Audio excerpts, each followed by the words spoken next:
आज मी तुम्हाला टोमॅटोचा सार कसा बनवायचा ते दाखवणार आहे।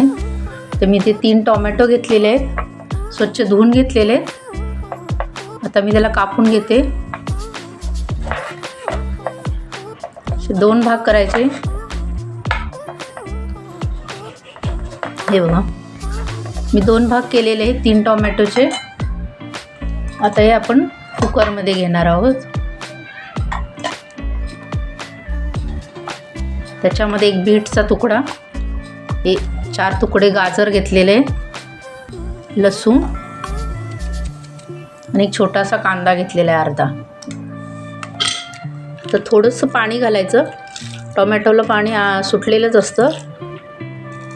थोडंसं पाणी घालायचं आणि टोमॅटो आपण शिजवून घेऊया। हे कुकर थंड झालेलं आहे, मी टोमॅटो शिजत ठेवले होते ते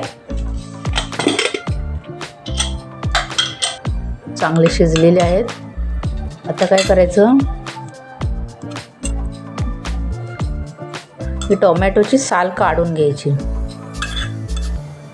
ही टोमॅटोची साल काढून झाली। आता आपण मिक्सरमध्ये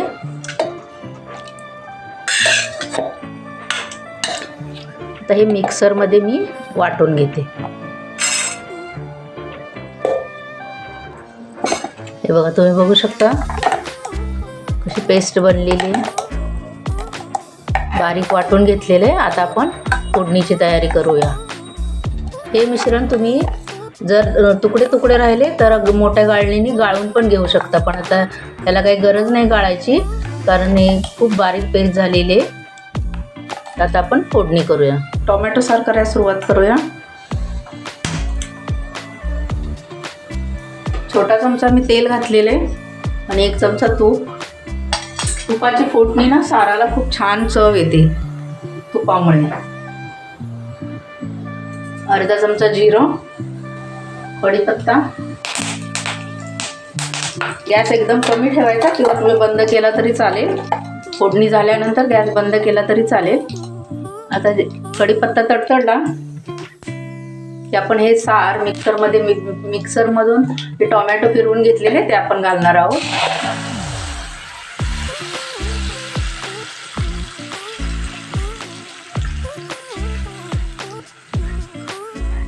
मध्ये पाणी घालून परत घालूया उतून।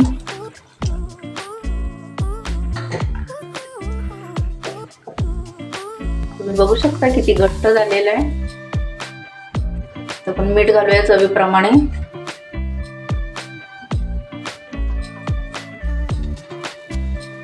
थोडीशी हळद आणि लाल तिखट, एक अर्धा चमचा लाल तिखट। आता हे मिक्स करूया आणि याला एक चांगली उकळी आणून देऊया। आपल्याला कितपत घट्ट पातळ हवंय त्याप्रमाणे आपण पाणी घालायचं। हे मला थोडंसं घट्ट वाटतंय, मी अजून थोडंसं पाणी घालते।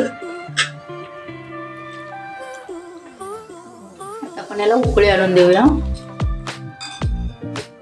थोडासा गूळ घालूया। टोमॅटो कितपत आंबट आहे त्याप्रमाणे आपण गूळ घालायचा। गूळ तुम्हाला नसला घालायचा तरी नाही घातला तरी हरकत नाही। कोणाकोणाला आंबट आवडत नाही, त्यामुळे गूळ घातला तरी चालेल। मग किती लाल भडक कलर आलेला आहे। तर टोमॅटो घेताना पिकलेली आणि लालबुंद अशी घ्यायची, म्हणजे मग साराला असा कलर छान येतो। बघ किती मस्त। हे प्यायला सुद्धा खूप छान आहे, असंच पिऊ शकता तुम्ही। आणि गरम गरम भात, गरम गरम हे सार, संध्याकाळच्या वेळेस हे तुम्ही गरम गरम भात आणि गरम गरम सार खाऊ शकता। आता आपण एक उकळी आणून देऊ। तर कोथिंबीर,